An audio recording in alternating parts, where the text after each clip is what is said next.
सर्वप्रथम उनकी रणनीति को समझो, उसके पश्चात आगे बढ़ो।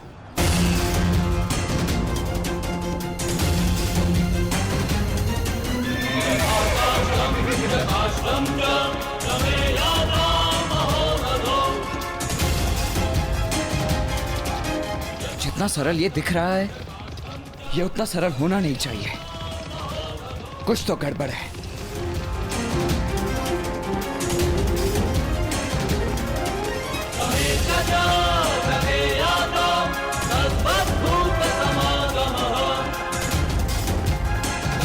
रुक जाओ, ये एक छल है, हमें फंसाने की चाल है ये।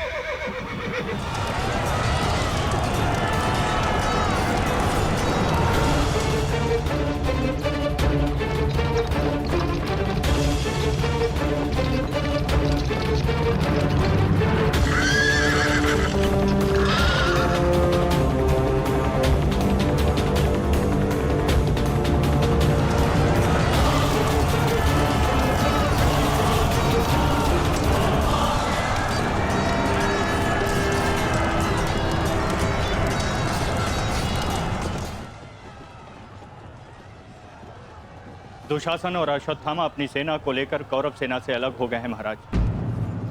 यह अवश्य ही पांडव सेना की कोई सोची समझी रणनीति है।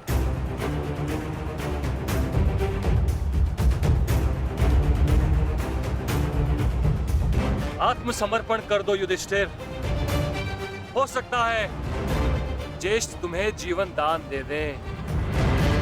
तुम केवल दास बनने के योग्य और सदैव दास बनकर रहोगे, और पांचाली सदैव हमारी दासी बनकर रहेगी।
वस्त्र अस्त्र चलाओ पार्थ।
अब जिन्हें हमसे लड़ना था वो शत्रु आपस में ही लड़ बैठेंगे पार्थ। आज तुम्हारा बल इस धरा पर धराशाय होगा।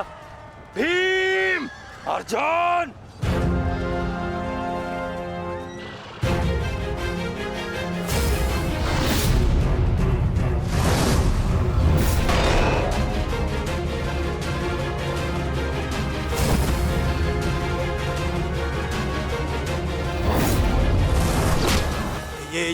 क्या हो रहा है? अश्वत्थामा और दुशासन आपस में क्यों लड़ रहे हैं? शांत हो जाओ दुर्योधन। ये अर्जुन के दिव्यास्त्र का प्रभाव है।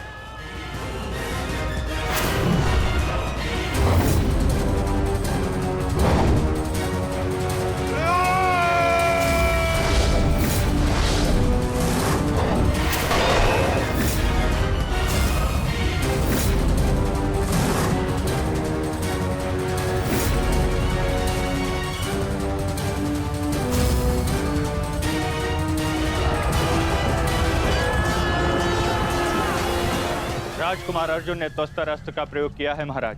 ये प्राचीन और बहुत ही दुर्लभ अस्त्र है। ये सैनिकों को भ्रमित करता है महाराज, और अपने ही सैनिकों में मृत्यु का भय और अपना सबसे बड़ा शत्रु दिखाई देता है महाराज, और वो आपस में ही लड़कर मर जाते हैं महाराज।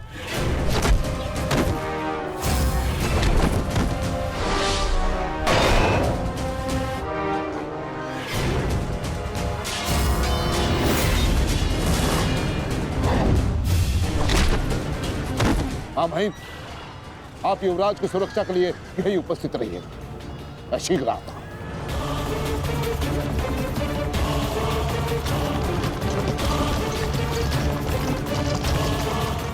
माधव, दुर्योधन पर आक्रमण करने का यही उचित समय है।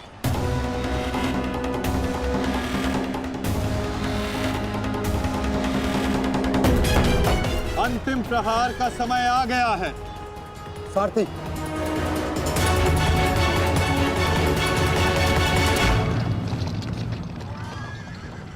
ये क्या?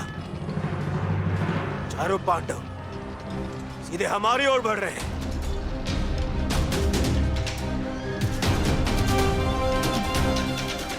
वो भी बिना किसी सुरक्षा पंक्ति के। संजय, इस अस्त्र की माया को किसी तरह तो समाप्त किया जा सकता है। कोई तो उपाय होगा। इसका उत्तर मेरे पास भी नहीं है महाराज, परंतु अवश्य ही राजकुमार अर्जुन के पास होगा, और कदाचित वो अपने पुत्र अभिमन्यु को इसकी काट बता रहे हैं महाराज। सत्य कीर्ति अस्त्र, इसे उपयोग केवल एक शक्तिशाली योद्धा ही कर सकता है। हमारे विपक्षियों में आचार्य द्रोण, पितामह और अंगराज कर्ण इसका उपयोग करना जानते हैं।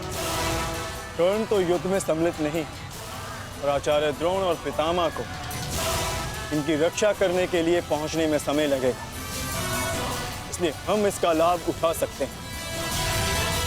परंतु तुम भूल रहे हो, युद्ध भूमि में एक और कुशल योद्धा है जो सत्य कीर्ति अस्त्र का प्रयोग करना जानता है।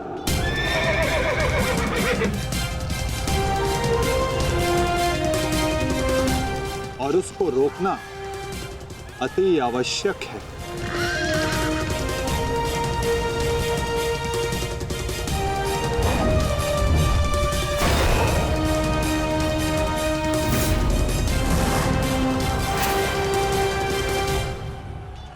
जितने भी अस्त्र हैं, ये शत्रु को भ्रमित कर देते हैं, परंतु इस भ्रम को तोड़ने का कोई तो उपाय होगा ना पिताश्री? एक ही अस्त्र है, सत्य कीर्ति अस्त्र।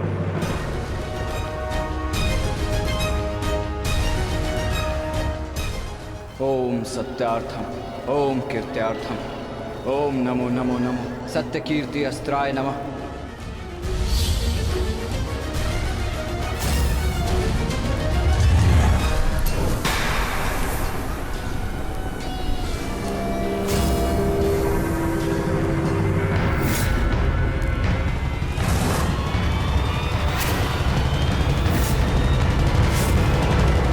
स्वागत है अभिमन्यु। वासुदेव ने सदा तुम्हारी प्रशंसा की, और कल तो तुमने महामहिम भीष्म पितामह का मार्ग भी रोक दिया था। तुम में तुम्हारी इस असाधारण वीरता का मैं सम्मान करता हूं और प्रशंसा भी, परंतु इस समय मुझे मेरी सेना की रक्षा करनी है, और ऐसा करने से मुझे कोई नहीं रोक सकता। प्रशंसा तो तुम्हारी भी बहुत हो रही है वृषसेन। जिस वीरता से तुमने मेरे पिताश्री का सामना किया वो सराहनीय था, परंतु इस समय मेरा भी केवल एक ही लक्ष्य, तुम्हें रोकना। तो विलंब कैसा? मैं प्रस्तुत हूं।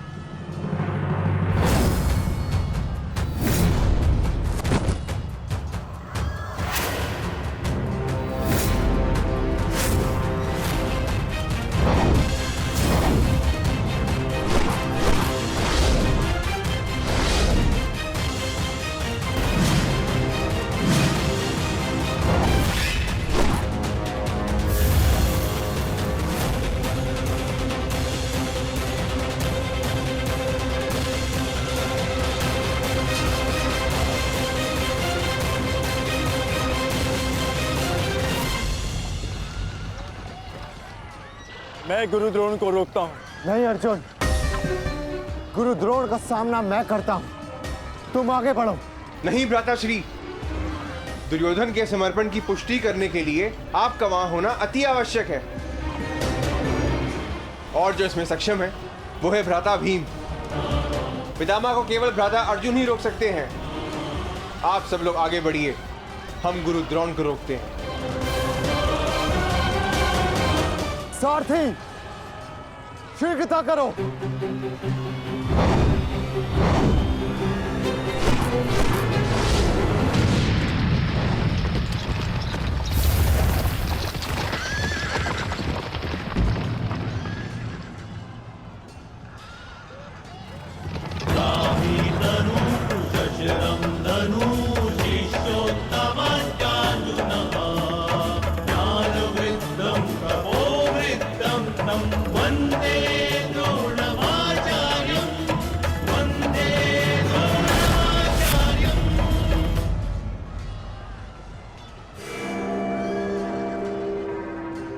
हस्तिनापुर नरेश, महाराज धृतराष्ट्र के ज्येष्ठ पुत्र दुर्योधन तक पहुंचने के लिए तुम्हें मेरा सामना करना होगा।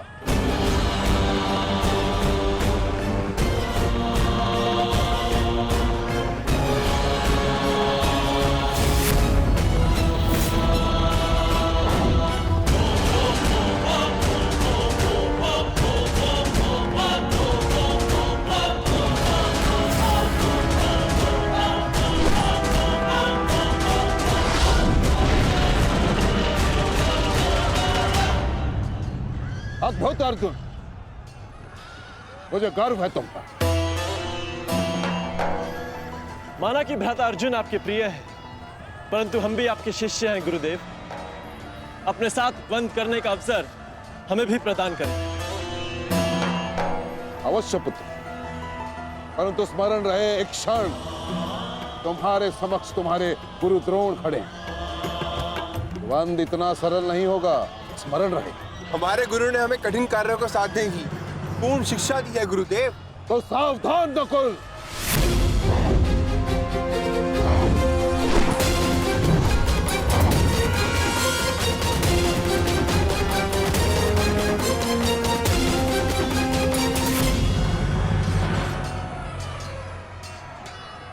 कहा था मैंने कि द्वंद्व सरल नहीं होगा।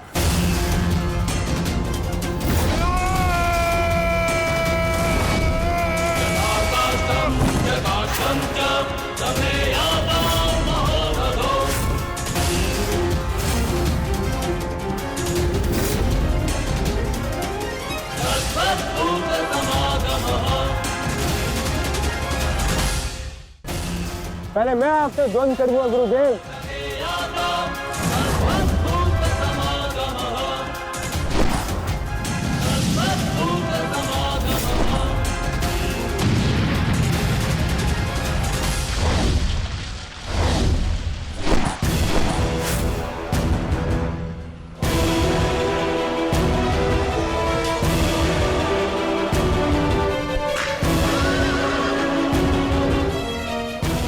द्वंद्व का समय आ गया है।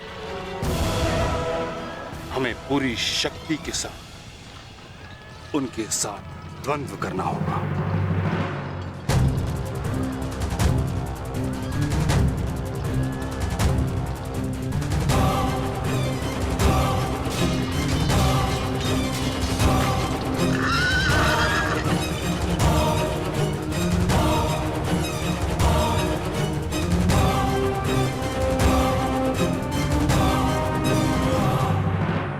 क्या हुआ पुत्र? जो कर्तव्य पूर्ण करने आए हो वह करो। मेरे साथ द्वंद्व करो। रुक क्यों गए? आक्रमण करो मुझ पर। कर्म से बड़ा कोई धर्म नहीं पुत्र। पितामह ने उचित कहा, अपने कर्तव्य का पालन करो। स्मरण है ना पार्थ, ना कोई बंधु है ना कोई बंधव, ना कोई मरता है ना कोई मारता है। ये सब आत्माएं हैं।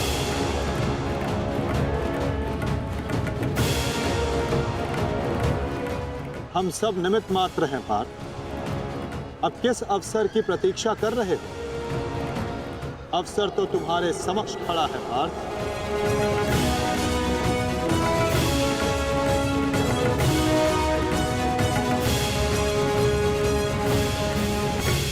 यदि तुम मुझ पर प्रहार नहीं करोगे अर्जुन, तो मैं करूंगा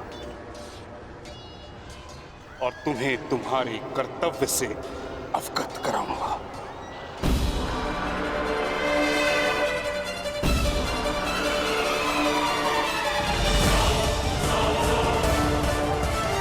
अपने प्रेम भाव को अपनी दुर्बलता मत बनाओ पार्थ, अन्यथा तुम्हारा यही प्रेम भाव तुम्हारी पराजय और अधर्म की विजय का कारण बनेगा।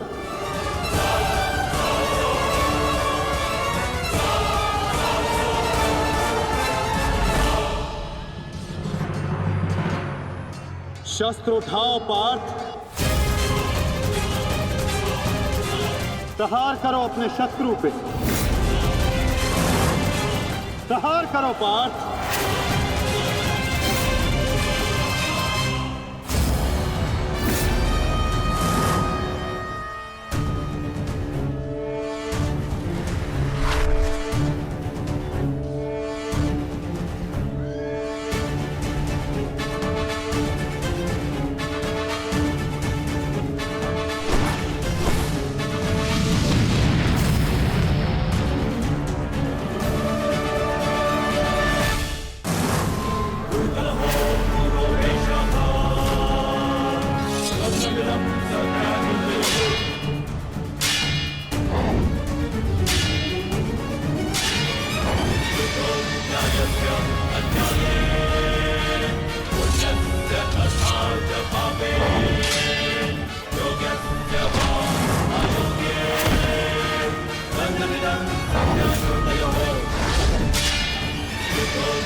एक ही अस्त्र है जो इस भ्रम को तोड़ सकता है,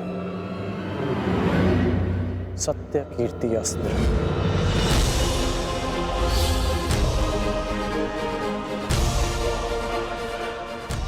सत्य कीर्ति अस्त्र।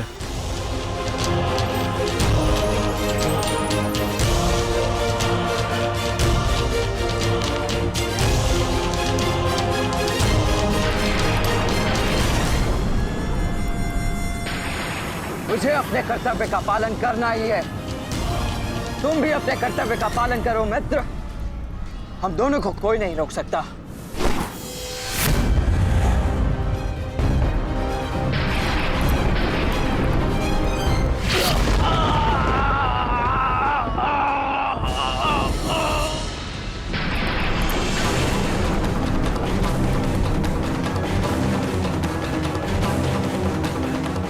रुक जा वृषसेन, मुझे विवश मत करो।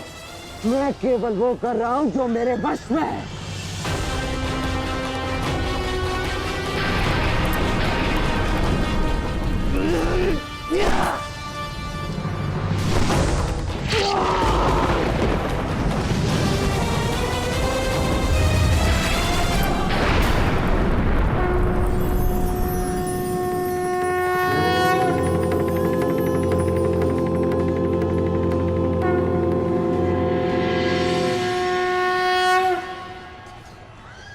अद्भुत। मुझे तुम पर गर्व है पुत्र।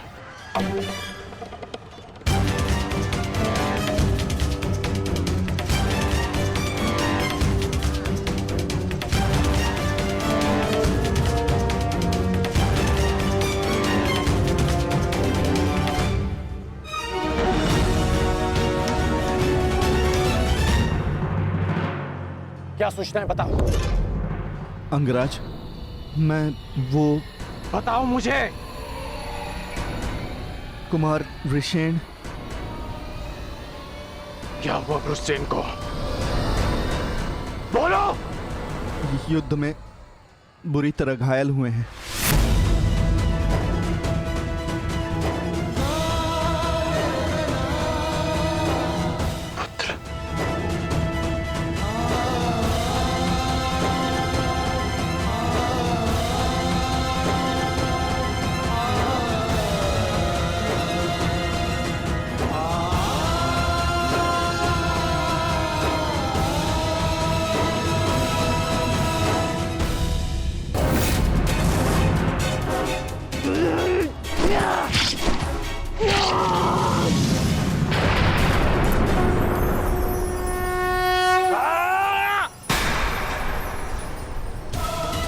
ये हमें क्या हुआ था कुमार?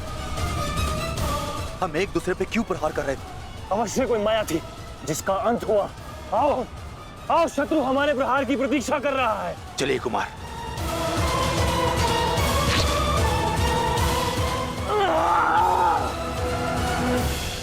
तुम्हारे कौशल और शौर्य को नमन है वृषसेन। अनुमान नहीं था कि कौरव सेना में ऐसे कुशल योद्धा से सामना होगा। सूर्यास्त में समय अभी शेष है अभिमन्यु, और हमारे तुनीरों में बाण नहीं।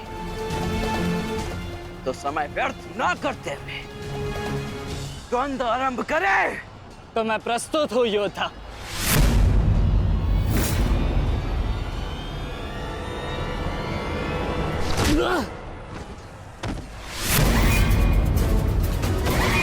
तेरे पिता की माया का अंत हुआ बालक, और अब तेरा अंत होगा।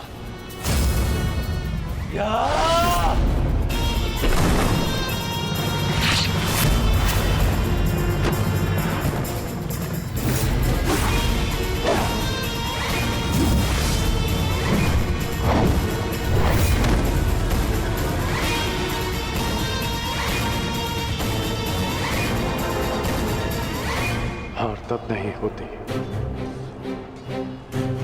जब मनुष्य पराजित होता है। हार तब होती है जब वो हार मान जाता है। हार मत स्वीकारना पुत्र। इस कुरुक्षेत्र की भूमि को, इस महाभारत के युद्ध को तुम्हारी आवश्यकता है। अभी बहुत द्वंद्व शेष है।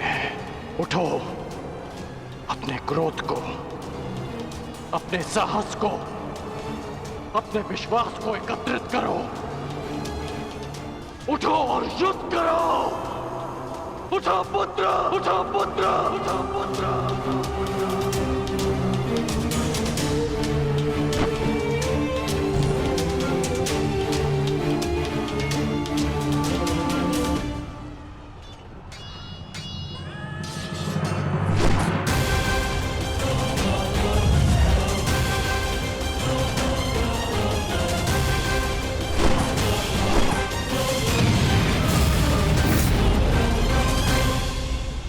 माधव, पितामह के प्रहार प्रतिक्षण बलशाली होते जा रहे हैं।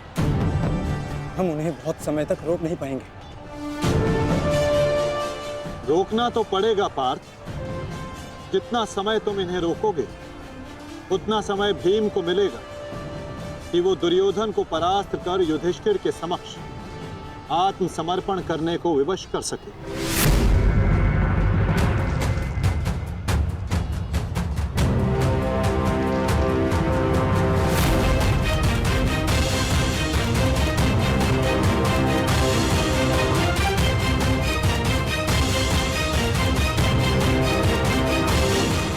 दुर्योधन, ये युद्ध भूमि है, कोई रंग भूमि नहीं कि औरों के द्वंद्व का तुम आनंद उठा सको। क्यों दुर्योधन, कायरों की भांति क्यों खड़े हो? आओ और आकर मुझसे युद्ध करो।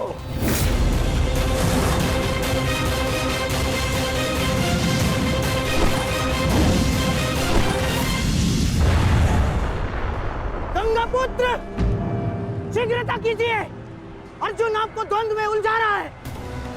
इधर भीम दुर्योधन की ओर बढ़ रहा है। महामहिम कुछ कीजिए।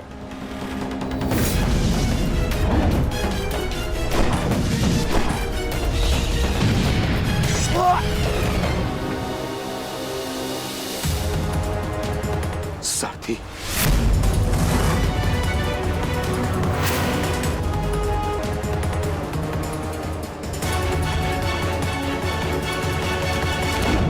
सावधान अर्जुन।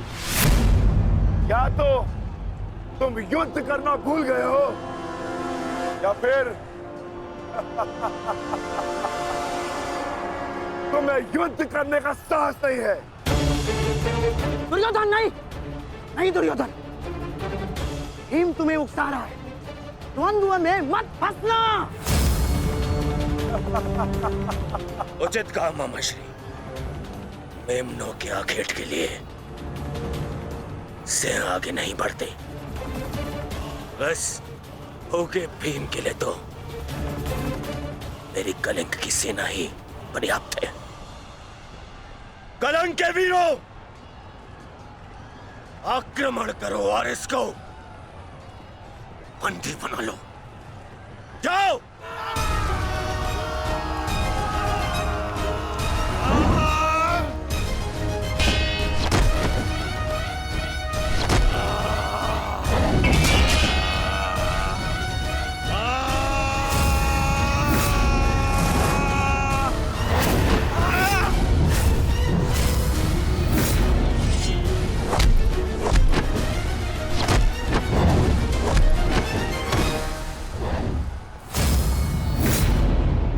दुर्योधन, बस ये इतने से थे। अरे इनसे तो युद्ध करके मेरे हाथ पैर भी नहीं खुले।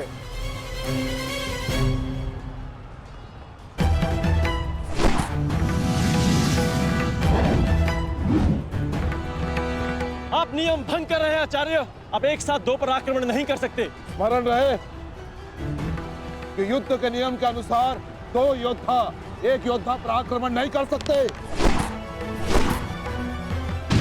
पर तो एक योद्धा दो योद्धाओं पर आक्रमण कर सकता है। सहदेव,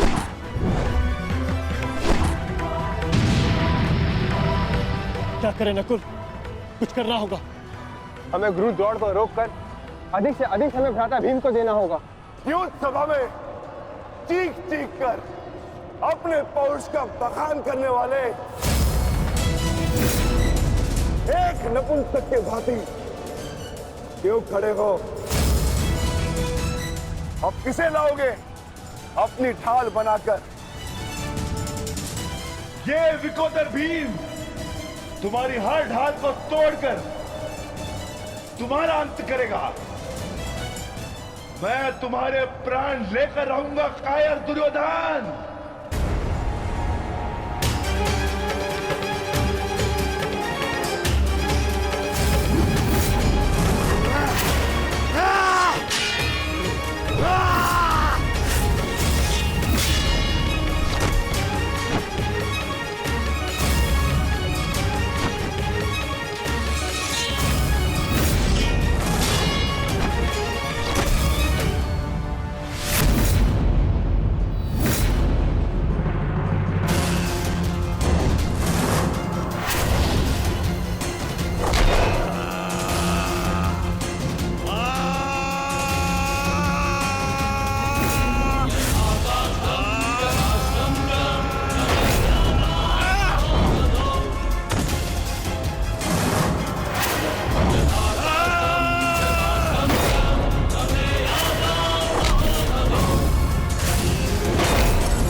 प्रहार करने का सामर्थ्य शेष है काकाश्री,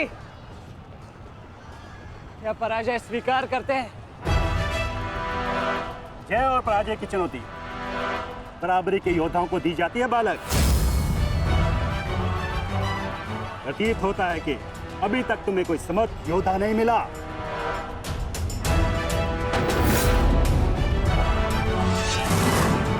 मैं शब्दों के बाण नहीं चलाता नाना श्री। अच्छा, तो युद्ध करो या समर्पण करो।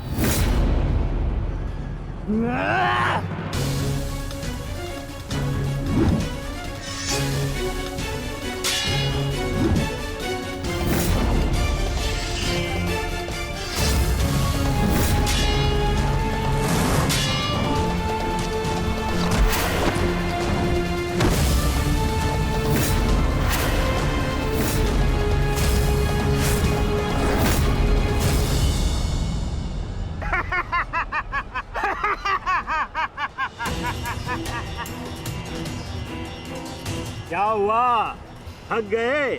अरे ये उस मूर्ख विराट पुत्र उत्तर की संगति का प्रभाव है। ये उसे भी यही लग रहा था कि मेरे समक्ष वो कुछ कर दिखाएगा, और मूर्ख मृत्यु को प्राप्त हो गया। मृत्यु को चींटी की भांति इन्हीं हाथों से मसल दिया मैंने उसे। पीछे हट जाओ अभिमन्यु, अन्यथा उत्तर से कहीं पीड़ादायक मृत्यु मिलेगी, मृत्यु। तो ये समझिए कि आज उत्तर का प्रतिशोध पूर्ण होगा।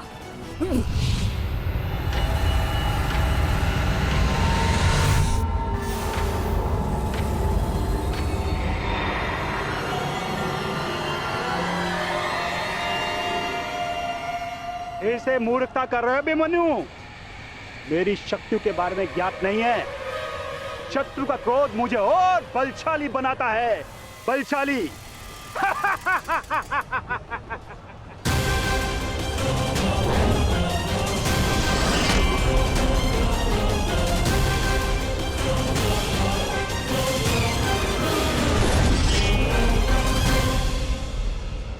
इतना ललकारने के पश्चात भी तुम रथ पर छिप कर बैठे हो दुर्योधन। मैं भी कैसा मूर्ख हूं, एक नपुंसक के वध की प्रतिज्ञा कर बैठा। आज तुमने यह सिद्ध कर दिया कि तुम एक क्षत्रिय नहीं बल्कि एक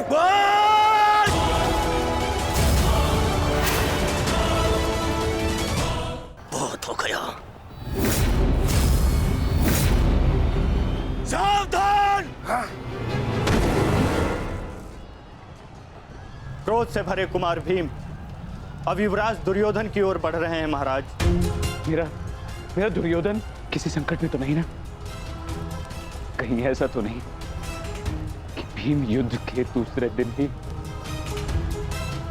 पांडव पक्ष को जय श्री दिलवा दे?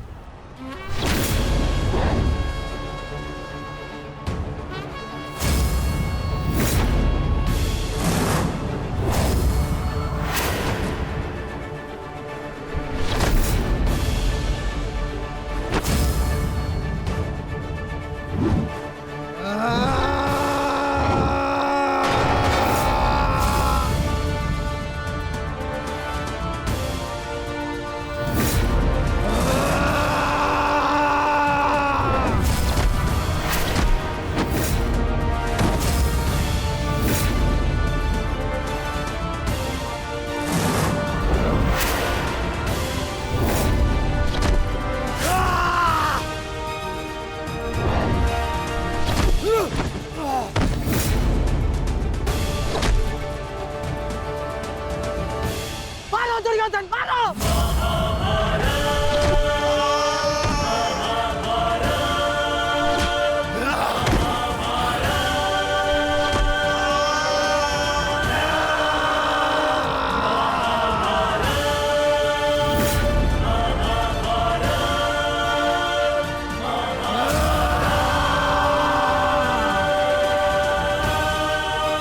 क्या हुआ गदाधारी भीम? अब दिखाओ तुम्हारा पौरुषत्व। या कहो तो हस्तिनापुर की स्त्रियों से आभूषण लाके तुम्हें पहना दूं? क्या हुआ? युद्ध बातों से नहीं बल से जीता जाता है। शरीर जैसे शरीर में थोड़ा सा भी साहस बचा है, क्रोध और प्रहार कर मुझ पर। अरे ये ये क्या पहचानेगा अपनी शक्ति को?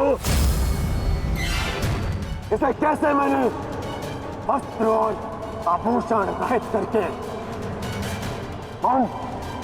शास्त्रों के मत पर बिठा दिया था मैंने।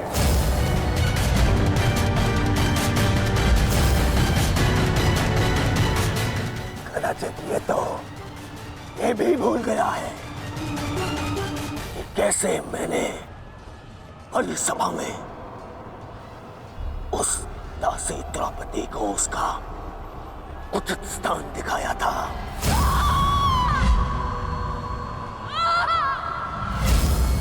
आओ दासी द्रौपदी, आकर मेरी गंगा में बैठो। आओ, वस्त्र हरण करो इस दासी का।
पुत्र, दुर्योधन की रक्षा कीजिए गंगा पुत्र। महामहिम, ये क्या कर रहे हैं आप? अपने वचन को पूर्ण कीजिए। आज यदि आपने भीम का वध नहीं किया तो हस्तिनापुर का युवराज घर नहीं लौटेगा। महामहिम, भीम, रुक जाओ, दूर हो जाओ दुर्योधन से, अन्यथा मुझे तुम्हारा वध करना होगा।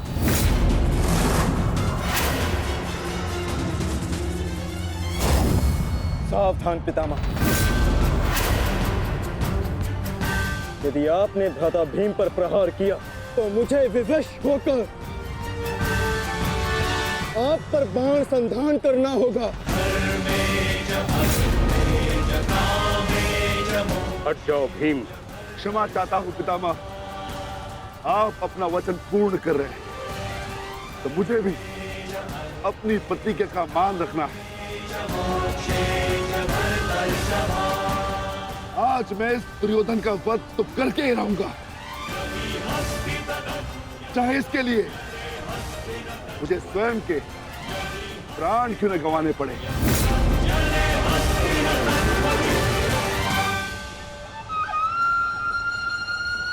स्वयं के प्राण गंवा सकते हो भीम, परंतु क्या अपने दोनों भ्राताओं को इस आहुति में झोंक दोगे तुम? तुम्हारी इस भूल का फल नकुल और सहदेव को भुगतना होगा भीम। जरा देखो उधर।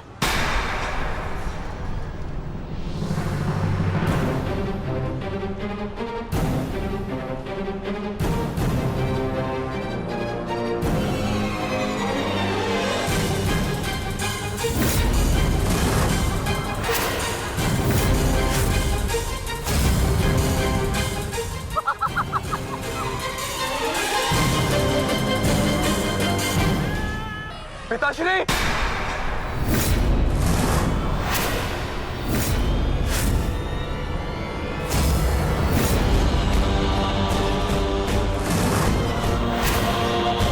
शस्त्र को नीचे करिए द्रोण, अन्यथा सदैव के लिए पुत्र से हाथ खो बैठोगे।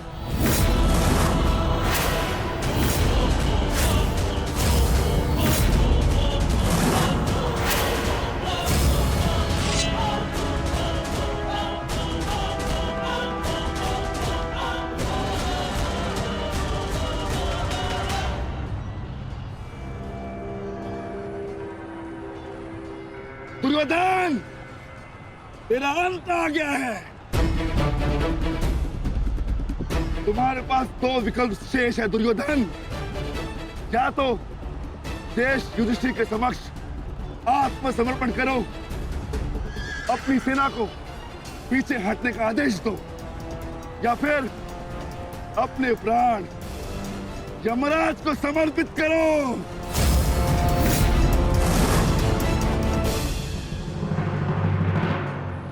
मारो भीम, मारो, शीघ्रता करो भीम। इतनी भी क्या शीघ्रता है राजकुमार युधिष्ठिर?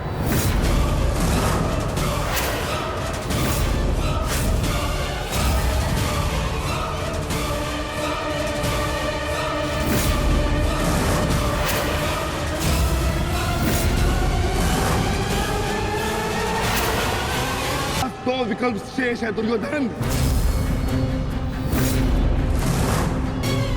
मारो भीम, मारो, शीघ्रता करो भीम। इतनी भी क्या शीघ्रता है राजकुमार युधिष्ठिर?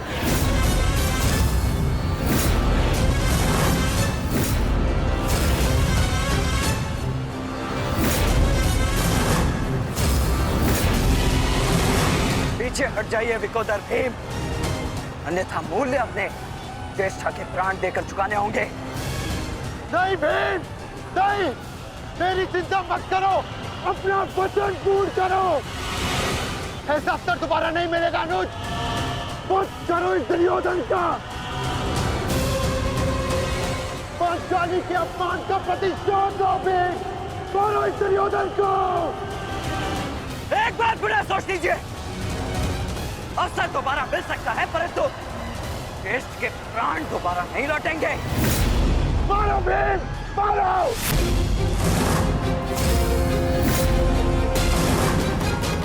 दुर्योधन!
सेवकों, जाओ जाके सबकी सहायता करो, जाओ।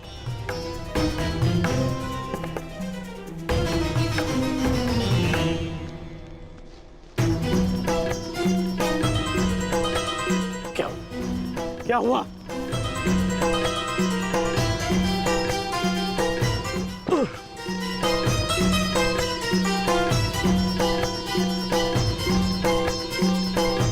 क्या हुआ मित्र?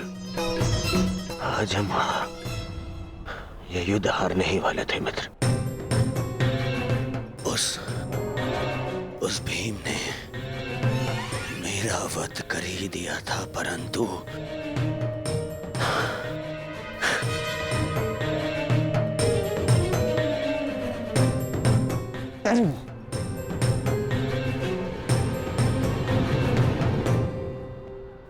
ठीक समय पर आकर वृषसेन ने पूरी परिस्थिति को ही बदल दिया।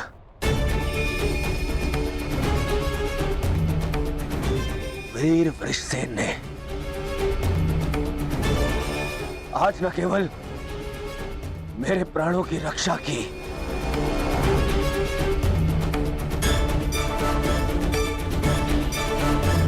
अभी तो कौरव सेना को एक लज्जाजनक हार से भी बचाया।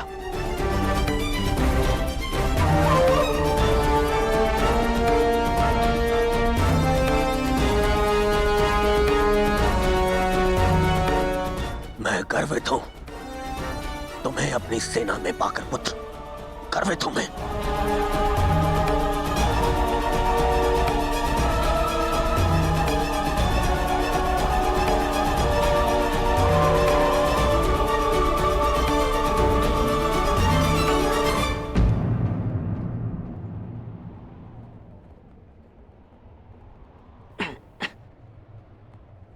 आप फिर से मेरे घाव देख रहे हैं ना पिताश्री,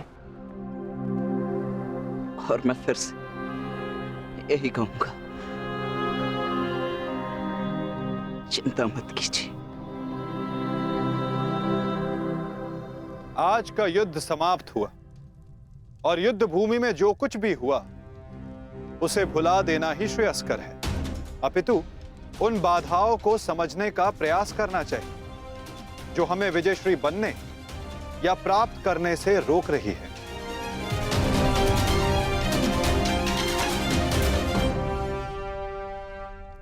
सबसे बड़ी बाधा तो वो कर्ण का पुत्र वृषसेन है।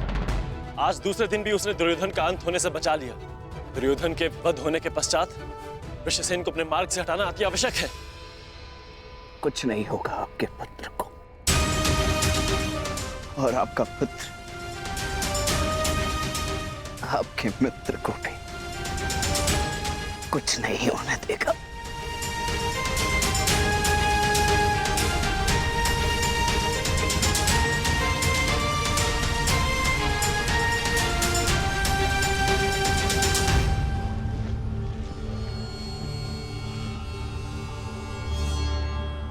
मित्र, आज का दिन हमारे पक्ष में नहीं था। तुम हमारे साथ होते तो कदाचित ऐसा नहीं होता।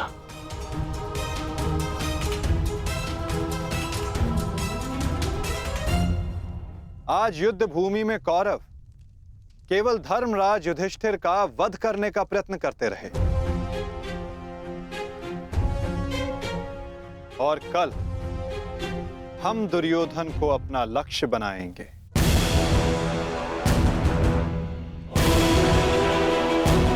क्योंकि दुर्योधन के अंत के साथ कौरवों की पराजय भी निश्चित है।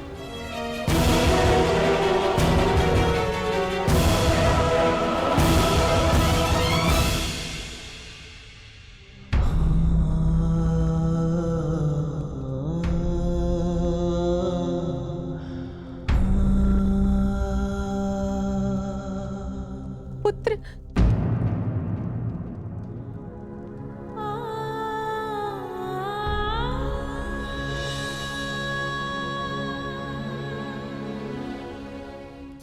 क्या दशा बना दी है इस युद्ध ने तुम्हारी। अरे माता, आप कब आई? माता हूं।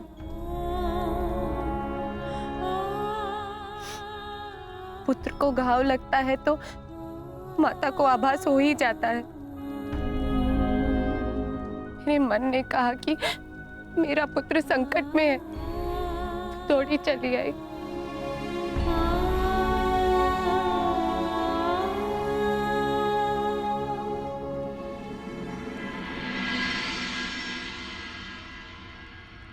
परंतु आप भी तो इसके पिता हैं। क्या अपने पुत्र की इस दशा को देखकर तनिक भी दया नहीं आती? अपने पुत्र के जीवन के लिए आपको कोई मोह नहीं? मैंने निश्चित कर लिया है, तुम कल युद्ध में नहीं जाओगे।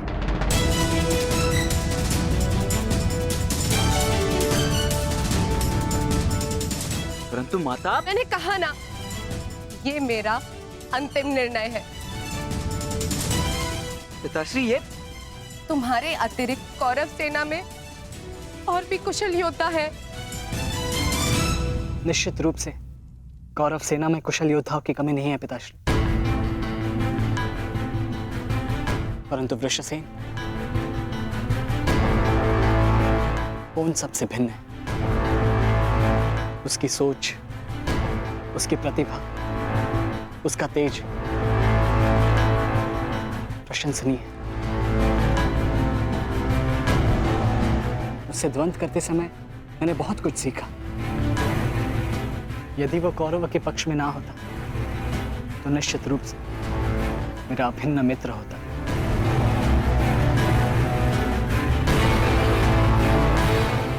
परंतु समझ में नहीं आता कि उसमें इतना तेज आया कहां से। कुछ जन्म से, कुछ कर्म से। वो अंगराज कर्ण का पुत्र है, जिसके मन में मृत्यु का भय नहीं, अपने कर्तव्य की ओर पूर्ण आत्मसमर्पण है। उस पर तेज स्वतः ही आ जाता है अभिमन्यु।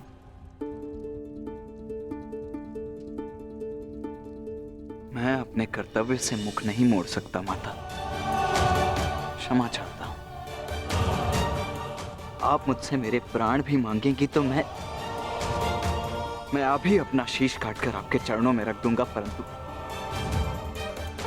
मैं अपने वचन से विमुक्त नहीं हो सकता माता। मैं वचनबद्ध हूं। मैं युद्ध में पराजित होकर लौटने वाला नहीं, या तो मैं विजयी होकर कंधों पर बैठकर आऊंगा, या वीर गति को प्राप्त करके कंधों पर लेटकर।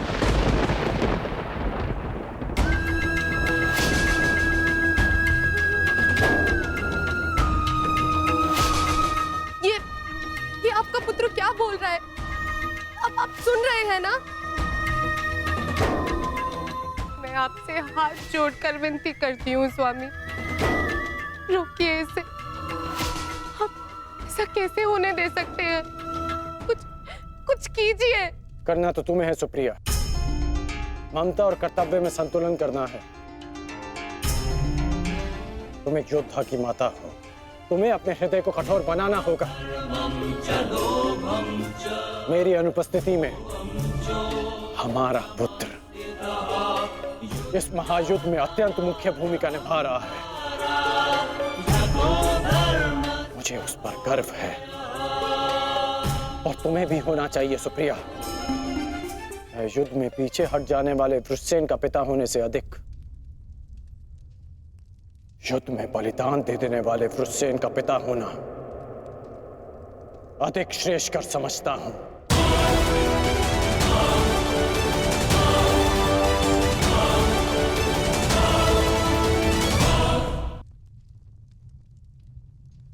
और तुम्हें भी समझना चाहिए सुप्रिया, तुम उसकी माता हो, उसकी शक्ति बनो, उसकी दुर्बलता नहीं। हर मनुष्य अपना लक्ष्य चुनता है, और मैंने और वृषसेन ने भी अपना लक्ष्य चुन लिया है। हमारा लक्ष्य ये महायुद्ध है, और युद्ध बलिदान मांगता है। और यदि वो बलिदान मेरा या मेरे पुत्र का होगा, तो हमसे अधिक भाग्यशाली और कोई नहीं होगा सुप्रिया। परंतु मैं इसकी माता हूं। हर कोई जो इस युद्ध में है, उसकी भी माता है। वो भी किसी का भाई, बेटा, पिता या पति है। यदि हर माता तुम्हारी भांति विलाप करने लग जाए, तो इस युद्ध में योद्धा रिक्त हो जाएंगे। जब युद्ध क्षेत्र में मृत्यु समक्ष खड़ी होती है, तो योद्धा पुकारता है, हे मृत्यु, तैयार यदि तू आने को, प्रसन्न मुख आ, द्वार खुला है, तेरा स्वागत, प्रसन्न मुख आ।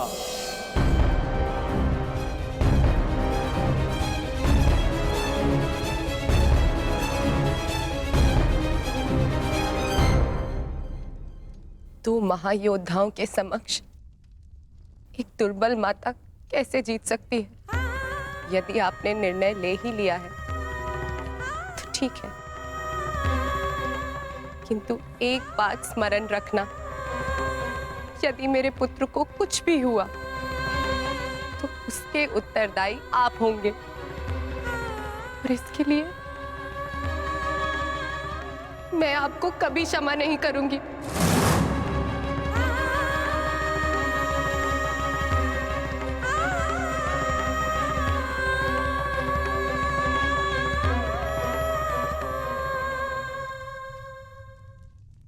आज युद्ध भूमि में पांडवों का प्रयास था कि दुर्योधन पर वश पालें, कल भी कदाचित उनका यही प्रयास होगा। इस कारणवश हमें सज्ज रहने की आवश्यकता है।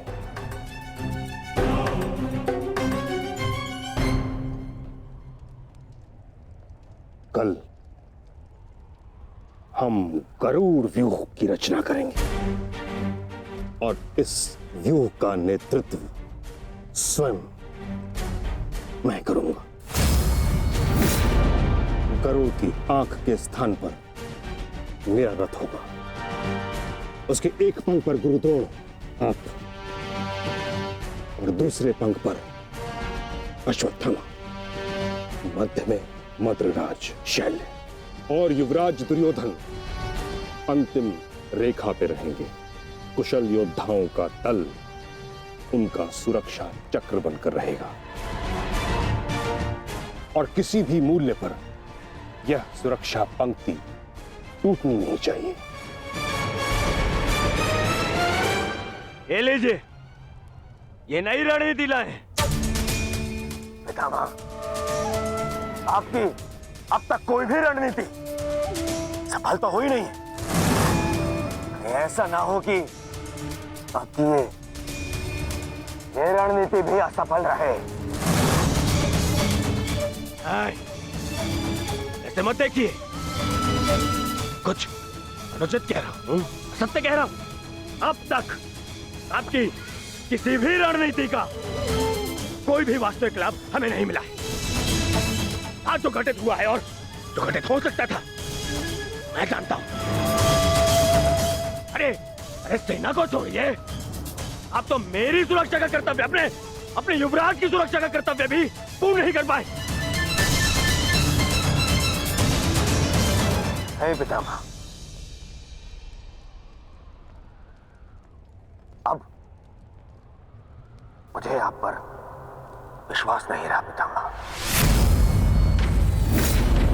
नहीं दुर्योधन, पितामह के अतिरिक्त तुम्हारी रक्षा और कौन कर सकता है?